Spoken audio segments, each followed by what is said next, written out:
안녕하세요. 저는 30대 중반의 남성이랍니다. 이곳에 사연을 보내시는 분들이 대부분 여성분들이라서 처음에는 좀 망설이기도 했어요. 하지만 제가 겪었던 일을 용기 내서 말씀드려 보려고 합니다. 저와 처가 식구들을 둘러싼 사연이에요.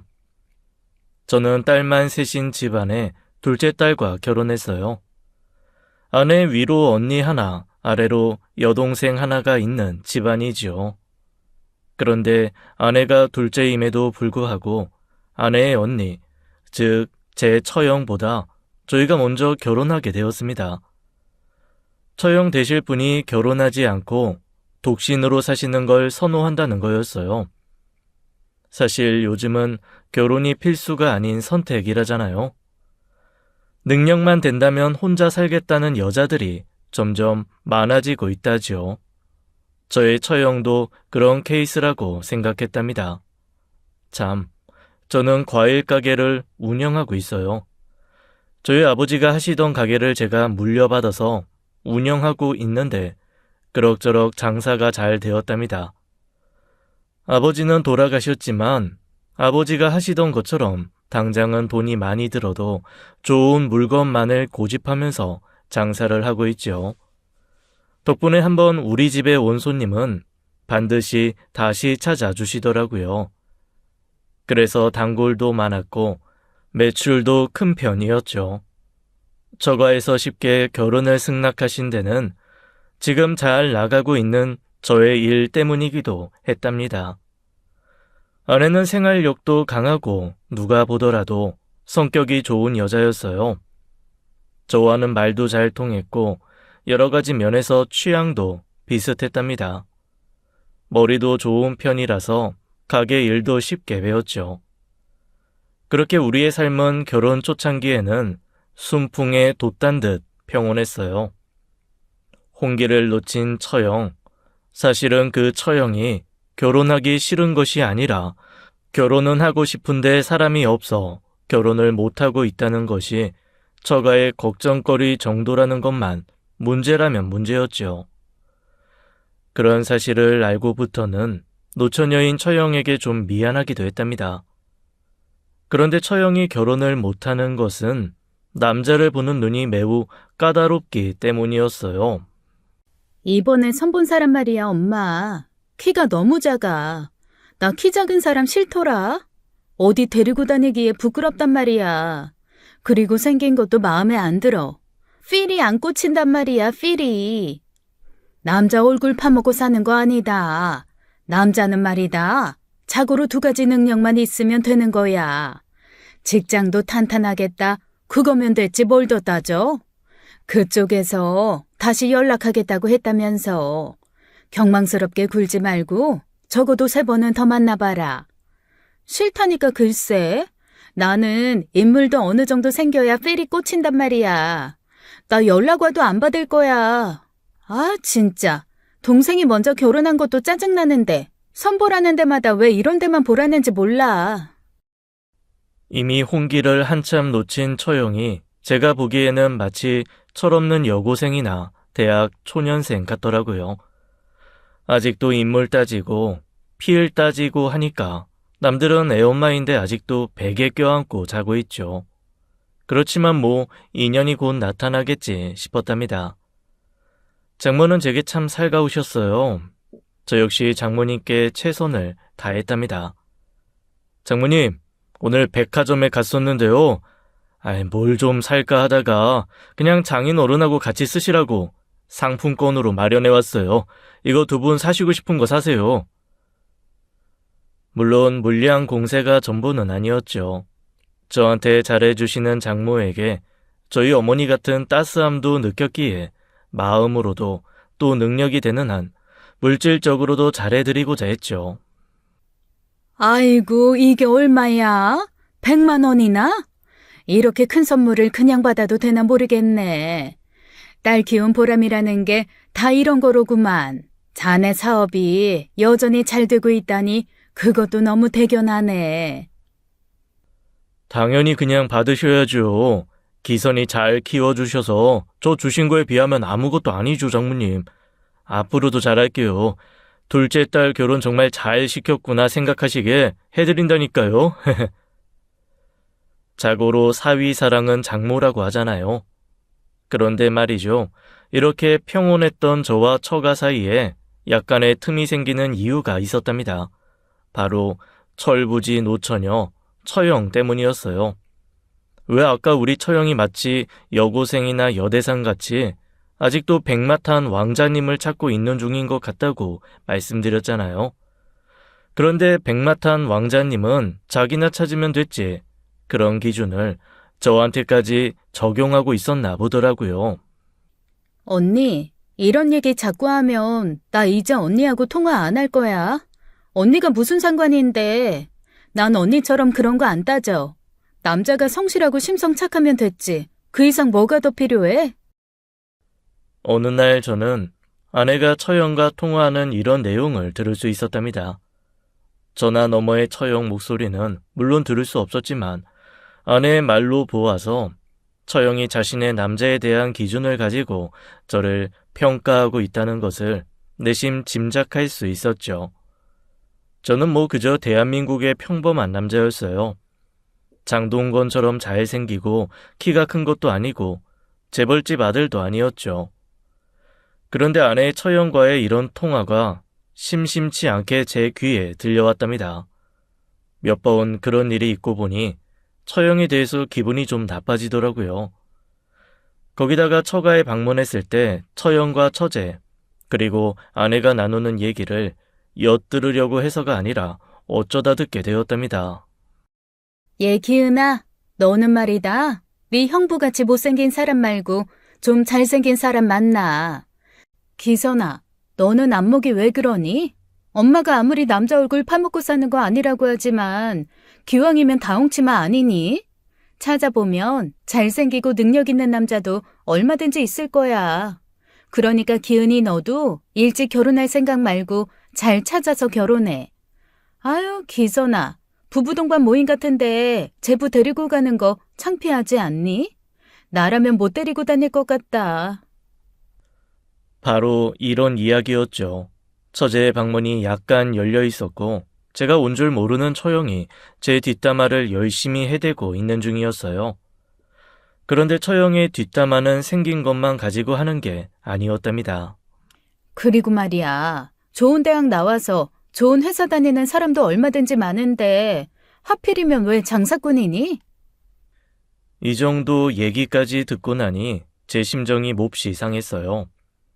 저는 한 번도 제가 하는 일을 부끄러워한 적도 없고 그럴 이유도 없었으니까요. 뭐라고? 효상이 오빠가 어디가 어때서 그래? 결혼 전부터 우리 오빠 가지고 뭐라고 하더니 언니가 데리고 살 것도 아닌데 언니가 왜 그래? 내 마음에만 들면 되는 거지. 얼마 전에도 이런 일로 언니랑 나 한번 크게 다퉜었잖아. 언니, 부탁인데 제발 그러지 마. 그리고 언니 결혼할 사람이나 빨리 찾아봐. 진짜 결혼 안 할 거라면 모르지만 그렇게 결혼하고 싶어 하면서 그런 기준을 가지고 따지면 언니 진짜 결혼 못해. 이 이상 더 우리 오빠에 대해서 말도 안 되는 기준을 가지고 뭐라고 하면 나 정말 못 참아. 아무튼 안목하고는 나중에 내 남편하고 네 남편이 너무 비교될까 봐 그런다 왜. 나는 인물도 사회적 위치도 웬만한 사람하고 결혼할 거거든. 나 결혼 못한 거 아니다. 안 한 거지. 너 먼저 결혼한 거 말이야. 엄마가 마음이 좋아서 허락한 거야. 뭐 그렇게 좋은 자리라고 언니 앞질러서 결혼한 것도 사실은 내 마음에 안 들어. 너 같으면 안 그렇겠니? 그러니까 뭔가요? 처형의 저에 대한 폄하는 우리 결혼 전부터 있었다는 거잖아요. 제부 생긴 거랑 직업 문제에 대해서 처형이 뭔 말이 그렇게 많대요. 아무튼 저 좋아하지 않는 사람을 좋아하는 척하는 배우 소질은 제겐 없었답니다. 저 역시 처형에게 살갑게 되지는 않더라고요. 그저 처가에 가면 눈인사나 형식적으로 하고 같이 식사를 하게 되더라도 처형하고 얘기하는 건 피하게 되더라니까요. 제부, 뭐 화나는 일 있어요? 아니면 우리 기선이가 제부 굶겼어요? 뭘 그렇게 평생 굶은 사람처럼 어른들하고 손윗사람 있는데 예의 없이 먹기만 해요. 사실 처형과 제부 사이는 좀 어려운 사이 아닌가요? 아내가 저를 굶겼냐느니 예의가 없다느니 하는 건 좀 지나치다 싶었답니다. 아니요. 장모님이 해주신 음식이 맛있어서 열심히 먹고 있기도 하지만 이심전심이라는 말 있잖아요. 저 좋아라 하지 않는 분 앞에서 기분 좋아할 만큼 연극 소질 저 없어요, 저요. 그냥 식사하시죠. 제부, 아무리 그래도 내가 손윗 사람인데 말이 조금 지나치지 않아요? 뭘 그렇게 내세울 게 있다고 그러는지 모르겠네. 하긴 결혼 전부터 우리 기선이가 아깝다고 생각하긴 했지만 지금 보니까 정말 그러네. 아무튼 기선이 걔는 옷 사입는 것만 봐도 그 안목이 뻔하다니까. 처형, 그런 내용의 얘기 집사람한테도 여러 번 하셨다는 거 잘 압니다. 자매끼리 한 말을 제가 우연히 들은 것까지는 뭐라고 문제 안 삼을게요. 하지만 사람을 눈앞에 두고 이러시는 건 아니지 싶네요. 저 이미 이 집안 식구입니다. 기선이 남편이에요. 처형과 제부 사이가 그렇게 녹록한 사이도 아니고요. 좀 삼가 주셨으면 좋겠습니다. 저의 이런 반박 앞에서 처형의 얼굴이 불그락 푸르락 해지더라고요. 이렇게 철부지 노처녀 처형과 우리 부부와의 사이는 나날이 나빠지고 있었죠. 그런데 어느 날 처형이 좀 이상해지더라고요. 갑자기 저를 대하는 태도가 180도 바뀌더라니까요. 제부, 엄마가 오늘 저녁 준비는 좀 늦으신데요. 내가 제부 힘들까봐 오늘 시장에서 사골 좀 사왔거든요. 푹 고아서 제부 먹이라고요. 제부 과일 가게에 내가 며칠 전에 갔었잖아요. 생각보다 일이 많이 힘들 것 같아서요. 우리 처형이 웬일인가 싶더군요. 사람이 갑자기 태도가 변하면 죽는 거라던데 처형의 이런 태도에 갑자기 걱정도 되더라니까요. 참, 내가 신작 뮤지컬 티켓 2장 마련했는데 기선이한테는 제부가 사온 걸로 하고 둘이 보러 가요. 나는 뮤지컬은 잘 모르기도 하고요. 둘이 장사에만 매달리지 말고 문화생활도 즐겨보라고 굳이 마음 써서 마련한 거예요. 저는 정말 어리둥절할 수밖에 없었답니다. 그렇게 결혼 전부터 제 뒷담화를 해대고 제 앞에서 노골적으로 예의가 없다느니 문의하던 사람이 이러니까 무슨 일인가 싶을 밖에요. 처형, 허이는 정말 고맙습니다. 그런데 처형 원래 저 많이 안 좋아하셨잖아요. 솔직히 이러시는 거 좀 어리둥절하기도 하고 이상하기도 해서요. 갑자기 무슨 일이세요? 아유, 무슨 이유가 있어서 그러겠어요. 어쨌든 기선이 남편이잖아요. 그냥 제부한테 잘해야겠다는 생각이 들어서 그래요. 처형은 굳이 그냥이라고 했지만 저는 무슨 계기로 처형의 태도가 이렇게 바뀌었는지 정말로 궁금하지 않을 수 없었어요. 조금 전에 말씀드렸듯이 궁금을 넘어서 불안하기까지 하더라니까요. 처형의 성격이 말씀드렸다시피 철부지 같은 데다가 철부지들이 흔히 그렇듯이 변덕도 좀 심한 편이거든요. 이러다가 어느 날 또 미끄럼틀 아래로 도로 저를 확 밀어버리는 거 아닐까 싶은 생각까지 들었어요. 우리 처형이 왜 이렇게 갑자기 너그러워졌는지 이유를 모르고 어리둥절해하면서 지내던 어느 날 그 수수께끼가 풀렸답니다. 처형이 드디어 결혼을 한다는 것이었어요. 아까 말씀드린 것처럼 우리가 처형을 제치고 먼저 결혼한 것에 대해서도 불만을 가지고 있는 사람이었어요. 그리고 엄청 결혼을 하고 싶어 하는데 동생이 먼저 결혼한 것에 대해서 약간의 질투도 섞여 있다는 생각도 들었답니다. 그런데 이제 결혼을 하게 되니까 적어도 그 질투심은 해소가 되었던 것이었죠. 그리고 무엇보다도 처형이 우리 앞에서 너그러움 더하기 득이양양하게 된 것은 처형이 결혼하기로 한 상대방 남자 때문이었다는 것을 곧 알게 되었어요. 자네 형님들 사람이 말일세. 대기업 다니다가 퇴사하고 자기 사업하는 사람이라네. IT 쪽에 번듯한 회사를 운영하고 있는 사람이야. 벌이도 좋고 사람이 또 어찌나 호남형인지 말이야. 우리 기영이가 그렇게 오래 버티고 사람을 따지더니만 아주 제대로 만나지 뭔가. 허허허. 저보다 손이가 될 사람이지만 나이는 저보다 어렸답니다. 처형한테도 연하였고요. 장모님은 맞사이 될 사람이 아주 마음에 드시는 모양이더라고요. 장모님 말씀대로 형님 될 사람은 저에 비해서 인물도 아주 좋았어요. 사위가 저 하나 있을 때는 저한테 살가우셨던 장모님. 저는 자연스럽게 장모님의 마음속에서 형님 될 사람과 비교 대상이 되고 있었던가 봐요. 고장난 전기 밥통 속에서 점점 식어가는 찬밥이 되고 있다는 것이 느껴지더라니까요. 처가에서의 대우가 서러워지고 있는 판국에 2년 동안이나 여름이 너무나 더웠어요. 긴 기간 동안 과일의 작황이 좋지 않았죠. 전보다 훨씬 더 못한 물건을 훨씬 더 비싸게 사올 수밖에 없었어요. 그래서 철학대로 최선을 다해서 고급 물건을 골랐지요. 그러니 당장 적자가 더 커질 수밖에 없었고요. 거기다가 전세로 들어온 신혼집 계약 기간이 다 되었답니다. 주인이 전세금을 올려달라고 하더군요. 오빠, 전세값 올려달라는데 너무 많이 올려달라네. 우리뿐만 아니라 다들 경기가 안 좋아서 난린데 어떡하면 좋지? 우리 그만큼 올려줄 여유 없잖아. 어떻게든 해봐야지 뭐. 다른 집을 알아봐서 이사를 가는 것도 방법이긴 할 텐데 너무 걱정하지 말자고. 방법이 생기겠지. 아내에게 너무 걱정하지 말라고 하긴 했지만 사실 저한테 뾰족한 방법이 있는 것도 아니었어요. 장사가 2년 동안이나 불황을 탄 데다가 저희 본가가 그 정도의 비용을 지원해 주실 입장이 안 되었거든요. 장사 일과 집 문제로 밤잠을 설치고 있던 어느 날 장인 어른께서 제게 전화를 주셨더군요.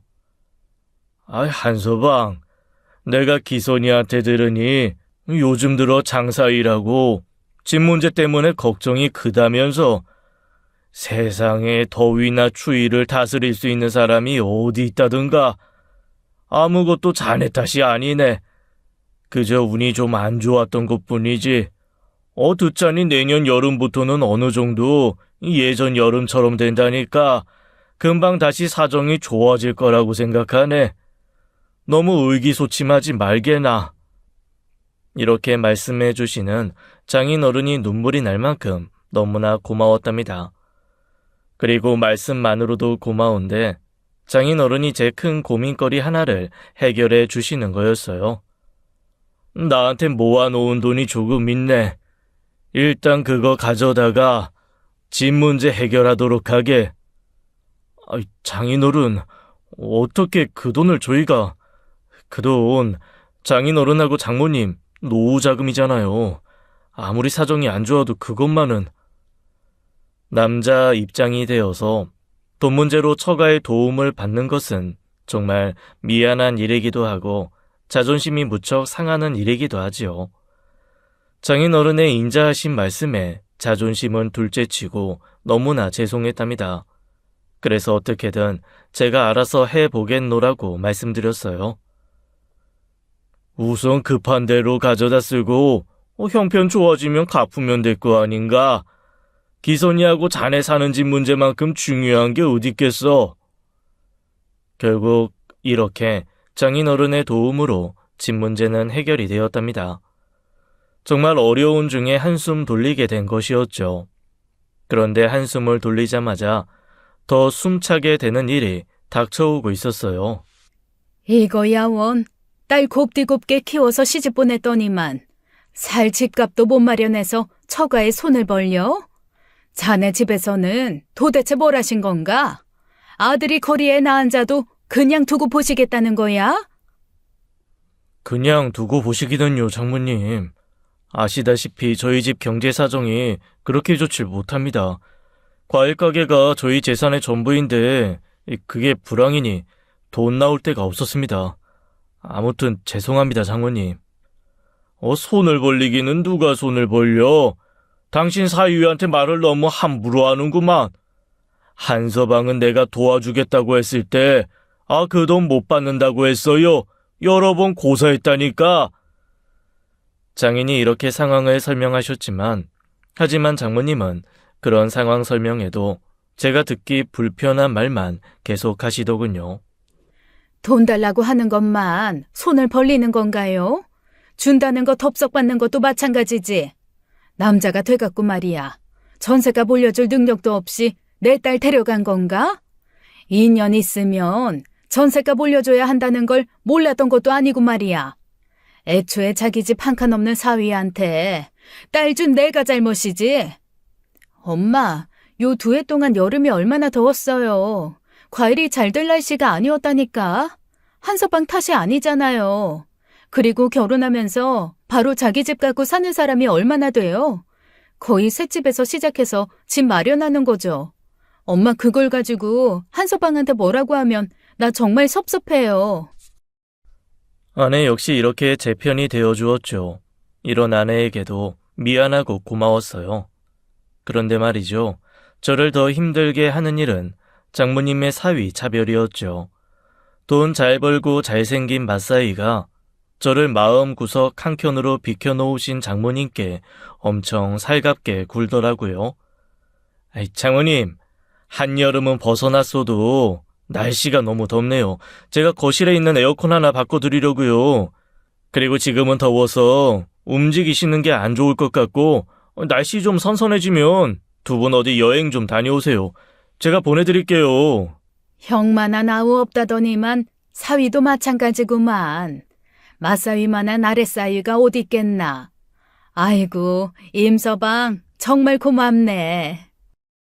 형님이 장인 장모님한테 잘 대해주고 있다는 걸 뭐라고 할 수는 없죠. 하지만 경우 있는 사람이라면 말이죠. 제가 면박을 당하고 그 자리에 아직 있는데 바로 이어서 눈치 없이 2분께 에어컨을 바꿔드리느니 여행을 다녀오시라느니 하지는 않았을 거예요. 이건 한마디로 너무나 얄미운 짓이었죠. 거기에 좋아서 죽겠다시는 장모님도 함께 얄미울 수밖에 없었고요. 거봐요, 엄마. 나보고 따지지 말라더니 맞다리 시집 잘 갔죠? 내가 괜히 이거 따지고 저거 따지고 한 게 아니라니까요. 네, 처형까지 싸잡아서 얄밉더군요. 그래서 한동안 처가에 가기가 싫어지기까지 했답니다. 그래도 사람이라면 지켜야 하는 도리라는 게 있잖아요. 아무리 얄미워도 장모님이니 가끔 인사는 가야 했죠. 그러던 어느 날이었어요. 가보니 형님이 저보다 먼저 와 있더군요. 형님, 저 왔습니다. 사업은 잘 되시죠? 동서 왔어? 뒤쪽이 아들 강세지. 우리 걱정은 안 해도 돼. 뭐 계절을 탈 일도 없고 이쪽은 아직 시장도 무궁무진하고 말이야. 그나저나 동서는 좀 힘든가 보던데? 여러 가지 힘든 일로 제 마음의 여유가 없어진 걸까요? 사실 이런 형님의 말은 별거 아닌 걸로 쳐도 되긴 하겠지만 왠지 껄끄럽더라고요. 저녁 식사 시간이 되었죠. 장인 장모님과 우리 내외, 처형 내외, 그리고 처제까지 온 식구가 식탁에 둘러앉았어요. 장모님은 상다리가 부러지도록 크게 한 상을 차려 놓으셨더군요. 우리 내외는 상을 보고 얼굴이 굳어질 수밖에 없었어요. 저 같은 경우 많은 해산물에 알레르기 증세가 있었죠. 모든 해산물에 알레르기가 있는 것은 아니고 새우나 게 같은 갑각류에 심한 알레르기 증세가 있었답니다. 그런데 오늘 장모님이 차려놓은 한 상이 거의 모두 해산물, 그것도 비싸 보이는 갑각류들로 채워져 있었어요. 우리 맞사위, 자네 먹으라고 내가 먼 데까지 가서 물건 사다가 차렸네. 이 랍스터 내가 발라줌세. 어서 많이 먹게나. 해산물이라면 껍질만 벗기고 살이 말랑말랑한 회 같은 것들도 많잖아요. 커다란 랍스터의 통깨찜, 그리고 어디서 구했을까 싶은 보기에도 크고 고급스러운 새우구이 등등 정말 제가 먹을 수 없는 음식 천지더군요. 장모는 손수 껍질을 까서 형님의 입에 넣어주다시피 했어요. 장모님도 제 알레르기 증세를 잘 알고 있었답니다. 결혼 초 제가 용돈도 듬뿍 드리고 할 때는 제가 먹지 못하는 음식은 상에 올라오지 않았어요. 사위는 백년 손님이고 올 때마다 씨암탉 잡는다는 말이 있잖아요. 닭을 푹 삶아 다리를 쭉 찢어 제 접시에 담아주시던 바로 그 장모님이 맞나 싶더군요. 아내도 저처럼 황당하고 서운한 모양이더라고요. 제가 얼핏 아내 얼굴을 보았을 때 눈에 약간의 습기가 어리는 것을 놓치지 않고 보았죠. 하지만 아내가 곧 표정을 수습하고 말했어요. 엄마, 형부한테 잘해주시는 거 불만 없어요. 우리 언니하고 잘 살아주는 거 그것만으로도 고맙죠. 하지만 한서방이 껍데기 단단한 바다 음식 못 먹는 거 엄마도 잘하시면서 이러시는 건 한서방뿐 아니라 자식인 나한테까지 못 박으시는 거예요. 한서방이 뭘 잘못했다고 이러시는데요? 돈 그까짓 거 있다가도 없고 없다가도 있는 거예요. 엄마, 돈 가지고 사람 차별하는 거 그게 제일 천한 일이라고 생각하지 않으세요? 엄마가 지금 바로 그런 일을 하고 계시는 거라고요. 부자보다 가난한 사람이 더 많은 세상이에요. 사위도 자식이고요. 어려울 때일수록 우더른의 용기를 북돋아 주셔야죠. 그런데 엄마는 지금 우리 길을 꺾고 있는 거라고요. 이렇게 해서 엄마한테 좋을 게 뭐가 있는지 정말 모르겠네요. 엄마 일부러 이러시는 거 나 잘 알아요. 아마 이 사람이 복숭아 알레르기까지 있다면 디저트로 복숭아 내놓으셨을 거예요. 뭐? 천한 일? 내가 언제 돈 가지고 너희 차별했어? 내 손을 내가 쳐다봐도 더 예쁜 손가락 있고 미운 손가락이 있는 거다. 네가 지금 네 서방 편 든답시고 엄마더러 천한 짓을 한다는 거냐? 그리고 내가 언제 너희들 길을 꺾었다고 이래? 그 큰 사업체하고 과일 가게가 비교나 돼? 한식은 집에서 늘 먹는 거지. 중식이야 기름기가 너무 많아 건강에 안 좋지. 그래서 맛사위가 잘 먹는 해산물로 상 차렸다. 더 큰일하는 사람이 잘 먹어야지. 이거야 원. 둘째 딸내 무서워서 내가 내 맛사위한테 먹이고 싶은 것도 눈치 보고 먹여야 된다는 거냐? 한서방, 배추 된장국이 아주 맛있게 끓였네. 거기다 우리 집 김치가 아주 잘 익었어. 그거에서 밥 한 그릇 비우게나. 아이고, 내가 이 식사 마련하느라고 아주 힘이 들었어. 그러니 얼른 먹고들 너희 집으로 가. 나는 맛사위하고 긴히 할 얘기가 있어서 말이다. 아내가 저를 잡아 일으키면서 먼저 일어나자고 하더군요. 저희 당분간 여기 발걸음 안 해요. 저는 사실 진즉부터 그러고 싶었는데요. 그래도 여기 자주 오는 건 한서방이 그래야 한다고 해서였어요. 아무리 형편이 안 좋아도 도리는 도리라고 하면서요. 그런데 엄마는 아랫사람들한테 대하는 태도에도 도리가 있다는 걸 모르시나 봐요. 엄마, 아무리 둘째 사위가 경제적으로 넉넉하지 않아도요. 엄마가 그걸 가지고 사위 차별할 생각 포기하세요. 우리 무슨 일이 있어도 제기할 거예요. 우리가 제기했을 때 엄마가 도로 둘째 사위한테 잘해주시는 걸 보는 게 더 두렵네요. 왜냐하면 우리 엄마가 돈이 있고 없고에 따라서 사람을 대하는 태도가 천차만별이라는 걸 확인하는 게 정말 무섭고 천박해서요. 그렇게 아내와 저는 처형내보다 먼저 처가를 나와서 집으로 왔어요. 그렇게 처가를 나온 우리는 집에 와서 서로 아무 말이 없었답니다. 저는 아내의 마음을 생각하고 마음이 아팠고 아내는 아내대로 제 심정을 생각하면서 가슴이 아팠을 거예요. 그리고 당분간이지만 처가에는 좀 뜸한 게 낫겠다는 생각을 저도 했지요. 이런 일이 계속되면 서로 미움만 쌓이게 되니까요. 엄청 더운 여름, 늦더위까지 극성이었답니다. 장사 일은 더욱 어려워질 수밖에 없었고 경제 상황은 더 나빠졌어요.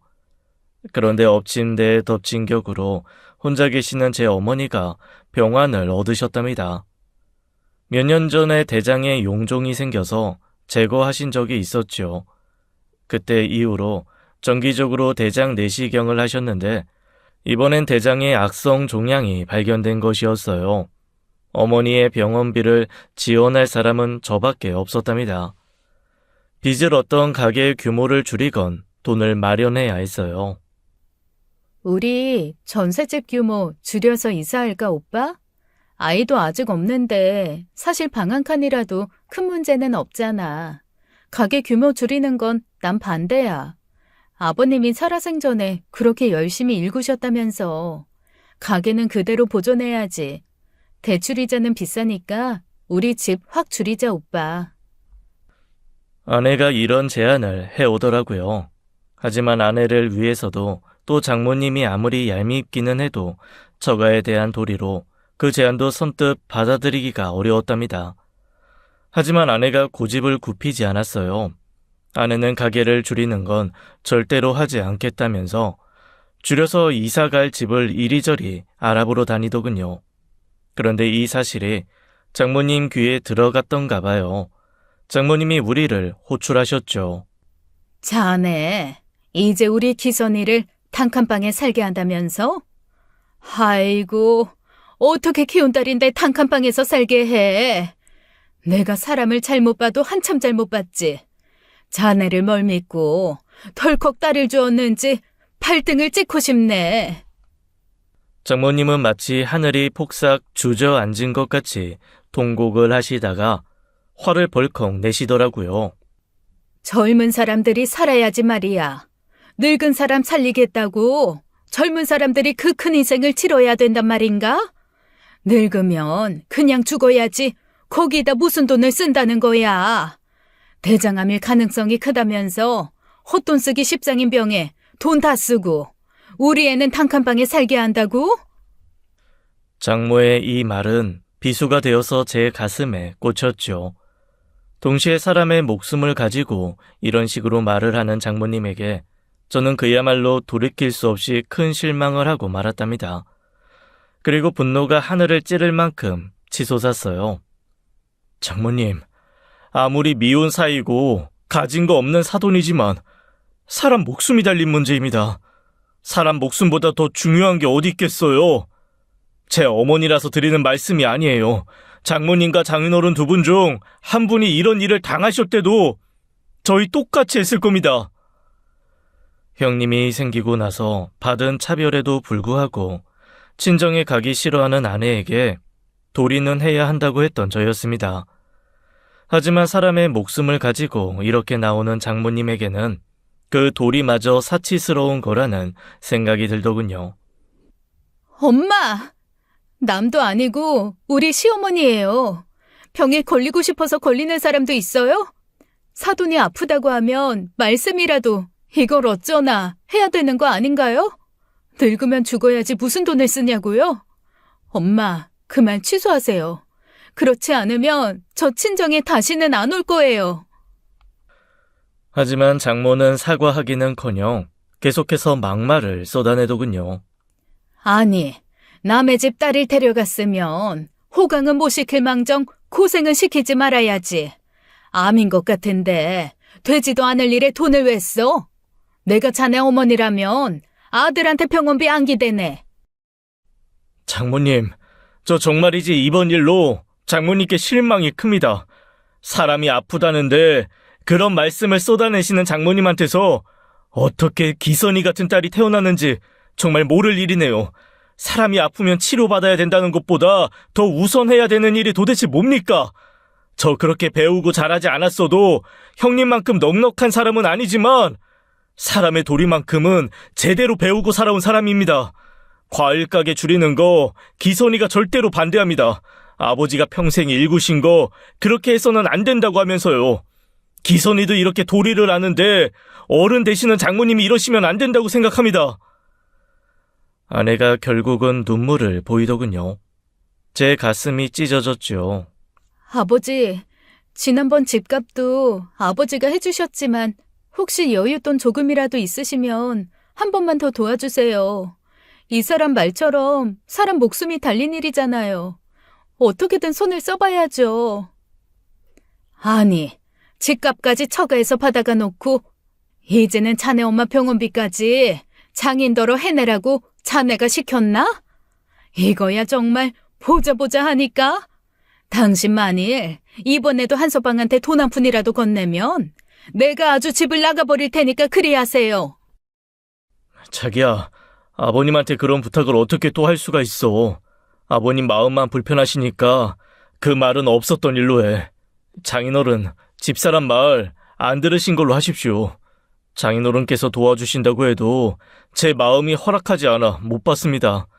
그리고 장인어른께는 정말 죄송하지만 당분간이 아니라 아주 오랫동안 처가에는 못 올 것 같습니다. 그리고 장모님, 저희 어머니 목숨이 달린 문제를 가지고 늙은이한테 돈을 왜 쓰냐는 말씀 취소해 주십시오. 그건 사람과 사람 사이에서는 그것이 어떤 사이이건 하실 수 있는 말이 아니에요. 장모는 끝끝내 제게 사과를 하거나 그 말을 취소하겠다는 뜻을 비추이지 않더군요. 집으로 돌아와서 우리는 서로를 붙잡고 같이 울었어요. 오빠, 미안해. 정말 미안해. 우리 엄마가 한 말 잊어버려, 응? 오빠하고 내 마음만 다르지 않으면 다 이겨낼 수 있어. 집 줄이는 것도 나한테나 우리 집에나 미안해할 거 없고, 오빠 말대로 사람이 아픈 것보다 더 빨리 해결해야 될 문제가 어딨어. 단칸방이 안 될 이유가 뭐야. 경기 좋아지고 가게 다시 잘 되면 집은 또 마련할 수 있는 거잖아. 하지만 과일 가게는 아버님 유산이야. 그거 건드리는 건 내 마음이 허락하지 않아서 못해, 오빠. 그래요. 장모가 뭐라고 하든 아내의 마음이 이렇게 저하고 같은데 뭐가 서러울 일이 있겠어요. 집에 와서 처음에 울었던 눈물은 처가에서 당한 서름 때문이었죠. 하지만 이번에 흘리는 눈물은 아내에 대한 고마움 때문이었답니다. 그렇게 서로에 대한 믿음을 확인하고 우리 부부는 눈물을 거뒀어요. 종교를 믿는 사람은 아니지만 어떤 신이든지 들어달라고 기도했죠. 어떻게든 이 난국을 헤쳐나갈 수 있게 해달라고요. 그렇게 간절한 며칠이 지난 후 장인 어른이 저희 가게로 찾아오셨더라고요. 한서방, 지난번 자네 장모가 한 말일랑 잊어버리게 내가 대신 사과하겠네. 곧 자기가 잘못했다는 것 깨달을 걸세. 장인어른이 제 손을 따듯이 잡으시더군요. 기운 내게 한서방. 사람이 살다 보면 어려운 때가 있는 법이야. 지금이 그런 때라고 생각하게. 다 잘 될 테니까 걱정 말고. 우선은 사부인 치료부터 받으시게 해야 하네. 다른 생각은 나중에 하기로 함세. 그러면서 장인어른이 제 앞에 뭔가를 꺼내 놓으시더라고요. 다름 아닌 통장이었답니다. 얼마 안 되네. 이거 가지고 사부인 병원비 보태도록 하게. 기선이 말처럼 젊은 시절에 단칸방이면 어떤가. 혹시 그렇게 되더라도 우리한테 미안할 건 없어. 젊어 고생은 사서도 한다는 말이 있지 않은가. 그리고 자네 가게에 대해서는 기선이 말이 맞네. 과일 가게는 바깥 사돈이 평생 경영해 오신 소중한 것 아닌가. 그건 정말로 최악의 경우에나 손대도록 하세. 그리고 지금 자네 장모 비위 건드리면 시끄러우니까 이거 우리끼리의 비밀로 하세. 저는 한사코 마다했지요. 차라리 과일 가게를 축소하겠다고요. 그러나 과일 가게를 축소하는 일은 아내도 그렇고 장인어른도 크게 반대하시더군요. 그래서 눈물을 머금고 다시 한번 장인어른의 도움을 받았죠. 감사와 감동의 마음으로 장인어른이 가시고 나서 얼마나 울었던지 아마도 제 평생에 흘린 눈물의 3분의 2는 될 것 같았어요. 그리고 하나밖에 없는 처제의 위로도 큰 힘이 되었답니다. 처제는 결혼 전부터 저를 잘 따랐고 결혼 후에도 자주 우리 가게에 와서 일을 도와주기도 했어요. 그런데 어느 날 제가 과일 가게에 들어서자 아내와 처제가 무슨 이야기를 하다가 멈춘 듯 움찔하는 것을 알 수 있었죠.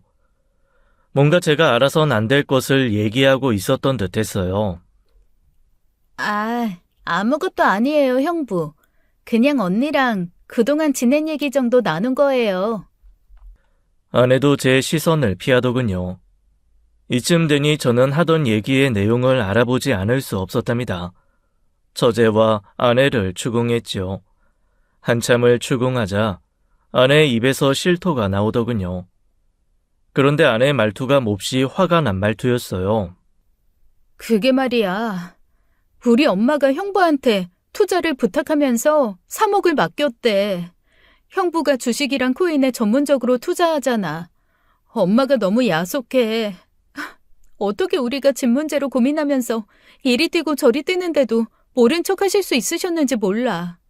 그리고 우리 어머니 아프시다고 아버지한테 도와달라고 했을 때도 화만 내셨잖아. 이런 얘기를 듣고 저는 깜짝 놀랐고 또 장모님에 대해 더 큰 실망감을 느끼지 않을 수 없었어요. 아내 말대로 지금 우리 앞에 있는 장모는 정말이지 제가 막 결혼했을 때의 그 장모가 아닌 것 같았답니다. 전문 투자꾼인 형님 일확천금에 대한 꿈을 부풀리면서 장모를 이렇게 만들어 놓았다는 생각이 들더군요. 이후로 장모님한테 크게 실망한 아내가 친정에 아주 가끔이나 인사차 들리더군요. 장인어른에 대한 죄송함 때문에도 아주 발길을 끊을 수는 없었죠. 그렇게 그 길었던 여름이 가고 가을이 다가오고 있었어요. 과일 가게에 대한 우리의 운영 방침은 아무리 어려워도 물건의 질을 낮추지 말자는 것이었답니다. 조금만 팔아서 이윤을 낮추는 한이 있더라도 고급스러운 물건들을 고집했어요. 이건 아버지의 경영 철학이기도 했답니다. 물론 고민도 했었죠. 물건의 질을 낮추고 박리담회로 갈까 생각을 안 한 것은 아니었어요. 하지만 결국은 아버지가 남기신 유지를 섬기기로 한 것이었죠. 날씨 때문에 고급 과일을 구할 수 없어서 어려움을 겪기는 했지만 그래도 가게 문을 닫지 않고 유지할 수 있었던 것은 그런 우리의 철학을 믿고 여전히 찾아주시는 단골 고객들 덕분이었답니다. 날씨가 선선해지고 과일 수급이 어느 정도 활발하게 되자 가게는 다시 활기를 찾기 시작했어요. 약 1년이 지나면서 가게 사정은 거의 어려워지기 전으로 돌아갔답니다. 그런데 사람 일 정말이지 호사다마라는 말이 맞더군요. 우리가 어려울 때 그토록 격려해 주시고 도움을 주셨던 장인어른이 외출하셨다가 넘어지셔서 그만 고관절을 다치시고 말았답니다. 오빠, 아버지가 크게 다치셨대. 어떡하면 좋아. 고관절을 다치시는 건 그 연세에 정말 치명적이라던데. 엄마가 지금 제정신 잃고 울고불고 난리도 아니야. 뭐? 고관절? 큰일이네. 고관절 다치시면 움직이지 못하시고 그래서 근육 감소가 급격하게 일어난다던데 빨리 가서 어느 정도이신지 알아봐야겠네. 장모님 혼자 움직이지 못하시는 장인어른을 돌보는 것은 힘든 일이었어요. 따라서 아내가 자주 친정에 가야 했답니다. 그 때문에 한동안 뜸하게 다니던 처가에 다시 자주 드나들게 되었죠. 처가에 가보니 처형을 결혼시키고 나서 그렇게 득이양양하던 장모님이 온통 기운이 빠져 보이시더군요. 장인께서 편찮으셔서 그러시겠죠. 장인의 병환 때문에 자주 처가를 방문했지만 장모는 늘 풀이 죽은 모습이었죠. 그런데 그렇게 풀방구리에 쥐 드나들듯 하면서 살랑거리던 처형네는 이 힘든 와중에 처가에 거의 나타나질 않더군요. 철부지 처형이 아버지가 다치셨는데도 나 몰라라 하나 싶은 생각이 들었어요. 하지만 거기에는 곡절이 있었답니다. 형부, 우리 집 큰일 났어요. 큰형부가 무리하게 투자하다가 엄마가 맡긴 3억이 반토막 났다는 거예요. 거기다가 코인까지 투자했는데 수익률이 마이너스 98%였대요. 다 잃고 600만 원 정도만 건졌나 봐요. 어떡하면 좋아요, 형부? 처제는 그러면서 형님 자신도 투자를 했는데 거의 날렸다는 소식까지 전해주더군요. 아내가 처제와 자세한 이야기를 해서 처형네의 속사정을 자세히 알아냈죠. 집으로 돌아와서 아내에게 들은 이야기로는 처형네 사정은 제가 알던 것하고는 많이 달랐답니다. 나도 몰랐는데 언니네 집 그거 월세였다나 봐. 집 살 돈으로 투자를 하는 게 이득이었다고 두 사람 다 생각했대.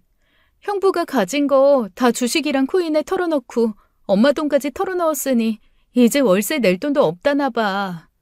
확실하지도 않은 일에 너무 욕심을 낸 거야. 사정이 너무 딱하게 됐어. 형부가 그저 탄탄하게 사업을 이끌어 나가는 줄 알았지. 그렇게 일확천금 노리는 사람인 줄은 몰랐어. 그런 말이 있죠, 왜? 너무 완벽하면 사실이 아닐 가능성이 많다는 말이에요. 형님이 가진 조건과 외모까지 모든 것이 너무나 완벽했어요. 사실이라고 하기에는 모든 조건이 텔레비전 연속극에나 나오는 주인공 같았다니까요. 그럼 마사위에게 장모가 껍벅 죽어서는 마사위가 시키는 대로 가진 것을, 아니 빚까지 얻어서 같이 일확천금을 노렸던 것이었죠. 형님이 장모에게 그렇게 선물 공세를 해대며 살랑거렸던 것도 장모가 가진 돈에 대한 정보를 처형에게 듣고는 그것을 투자금으로 끌어내기 위해서였던 것 같더군요. 처형이 울고불고 사니 못 사니 난리가 났죠. 어느 날 처가에 가니 형님과 처형이 장인 앞에서 고개를 푹 숙이고 있더군요. 세상 일이 그렇게 호락호락할 줄 알았던가? 그런 식으로 생각하면 세상에 부자 아닌 사람이 어디 있겠나? 내 자네를 믿었는데 이렇게 무모한 짓을 하는 사람일 줄은 정말 몰랐네. 사기라는 게 무슨 특별한 일인 줄 아는가? 갚을 자신이 없으면서 다른 사람 돈을 꾸는 것도 다 사기라네. 그리고 확실하지 않은 일에 사람을 꼬드겨 투자하게 하는 것도 마찬가지고, 자네가 이런 사기성을 가진 사람이라니 정말 실망이네. 모두 다 형님과 처형, 그리고 장모님이 지나친 욕심을 부려서 생긴 일이었어요. 아버지, 우리 좀 도와주세요. 당장 월세 낼 돈도 없어서 길거리에 나앉을 판이에요. 이 상태라면 당장 단칸방으로 이사해야 할 판인데 어떻게 우리가 단칸방을 가요? 아버지, 엄마, 어떻게 좀 해봐 주세요. 기선아, 한서방하고 의논해서 우리 좀 도와줘. 나중에 또 잘 되면 갚을게. 주식시장 시황 좋아지고 코인 경기 살아나면 금방 갚을 수 있다니까. 언니, 우리가 단칸방으로 갈까고 하고 그렇게 고민할 때 언니랑 형부 그리고 엄마까지 충분히 도와준 형편이 되면서 아무 상관 안 했잖아. 그리고 언니, 아직도 형부가 백마탄 왕자로 보이고 그 왕자가 다시 화려한 성으로 언니를 데려가 주기를 바래? 말 들어보니 언니는 아직도 그 도박에 가까운 투자에 대한 미련을 못 버린 것 같네. 하루하루 성실하게 사는 사람들이 더 많은 세상이야. 듣자니 형부가 회사 자금까지 털어서 코인에 투자했다면서. 그 코인이 얼마나 못 믿을 건데 거기다 거의 전 재산을 걸었단 말이야? 그걸 언니가 말리지 않은 것도 큰 잘못이라고 생각해. 형님, 그리고 처형, 이번에 큰 인생 공부한다고 생각하시고 잘 헤쳐나가시길 바랍니다. 장인어른 말씀처럼 젊어 고생은 사서라도 한다잖아요. 형님이나 처형이 욕심버리고 처음부터 차분하게 다시 시작한다는 마음으로 세상을 대하면 세상은 절대로 형님과 처형을 속이지 않을 거예요. 제가 많은 사람들을 상대로 하는 장사를 하면서, 그리고 그렇게 세상을 살면서 느낀 점이 바로 이런 점이에요. 제발 과도한 욕심은 버리세요, 형님, 처형. 장인의 엄한 충고와 제 말에 고개만 푹 숙이고 있을 뿐 형님과 처형의 입에서는 잘못했다는 말이 나오지 않았답니다. 장모가 드디어 바닥을 치면서 한탄을 하기 시작했어요. 아이고, 내가 자네만 믿고 전 재산, 아니 피까지 얻어서 투자를 했는데 그 돈을 다 날렸으니 우리는 이제 더 늙어서 어떻게 산단 말인가. 자네가 책임지게. 자네가 그토록 확실하다고 나를 설득했었잖아. 확실한 결과가 이건가? 자네가 책임지게. 책임져. 사실 장모가 형님한테 이렇게 야단칠 자격은 없다고 저는 생각했답니다. 제 눈에는 장모 처형 형님이 모두 똑같이 보였으니까요. 장모의 한탄을 뒤로하고 우리와 처형네가 모두 처가를 나왔죠. 집으로 돌아와서 생각하니 착잡하더라고요. 얄미운 처형과 형님이었지만 어쨌든 가족이잖아요. 거기다가 장인 장모님 형편까지 어렵게 만든 것이고요. 장인 어른에게서 도움받은 금액이나마 빨리 돌려드려야겠다고 생각했답니다. 그런데 얼마 안 지나서 생각지도 못한 충격적인 일 하나가 또 생겼죠.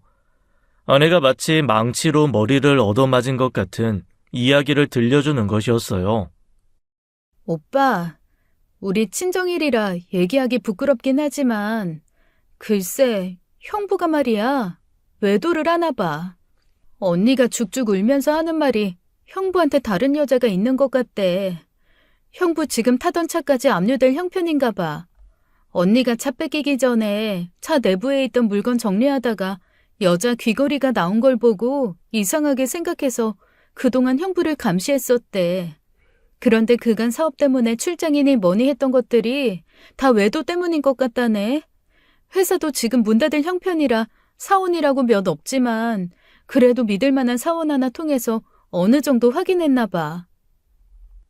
식어든 떨지나 말라는 말이 바로 이런 경우에 해당되는 말 같더군요. 처형은 그러면서 지금 흥신소를 붙일 돈도 없으니 우리더러 그 비용이라도 도와달라고 했대요. 저는 그 청을 절대로 들어주고 싶지 않았지만 장인 어른을 생각해서 그 정도는 도와주기로 마음먹었답니다. 흥신소를 붙여서 알아낸 결과는 정말 가관이더군요. 형님은 거의 이중 생활을 하고 있었어요.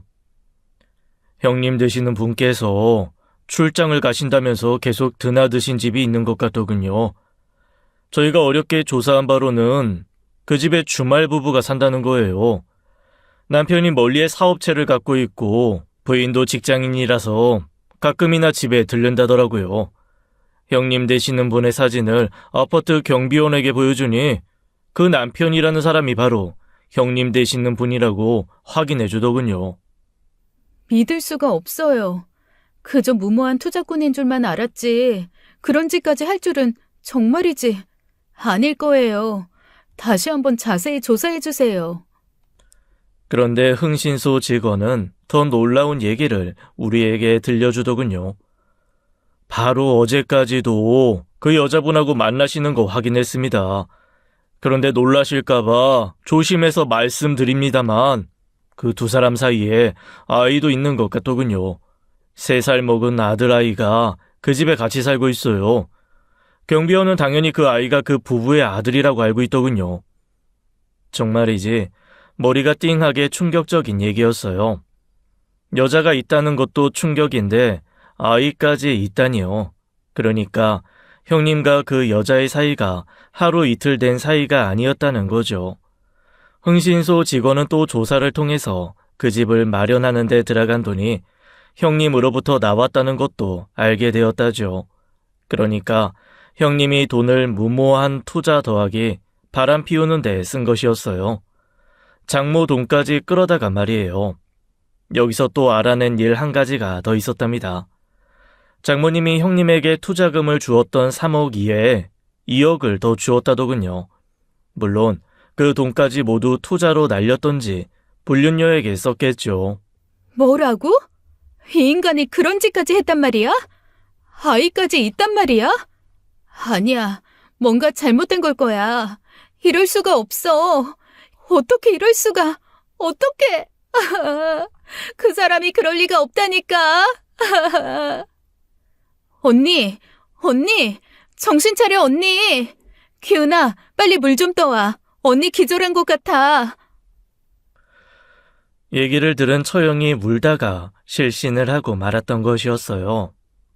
생각할 것도 없이 이혼하겠어요. 엄마, 아버지. 이 인간이 이런 인간인 줄 어떻게 알았겠어요. 위자료 소송까지 걸어서 아주 확실하게 털어낼 거예요. 다시는 하늘 아래 얼굴 못 들고 살게 할 거라니까요. 이혼에 대해서만은 소송을 해봤자 이길 가능성이 없는 형님이 순순히 응하더군요. 장모가 바로 위자료 소송을 시작했어요. 소송에서야 이겼죠. 하지만 돈을 받아낼 수는 없었답니다. 아무리 소송에서 이기면 뭘 하나요?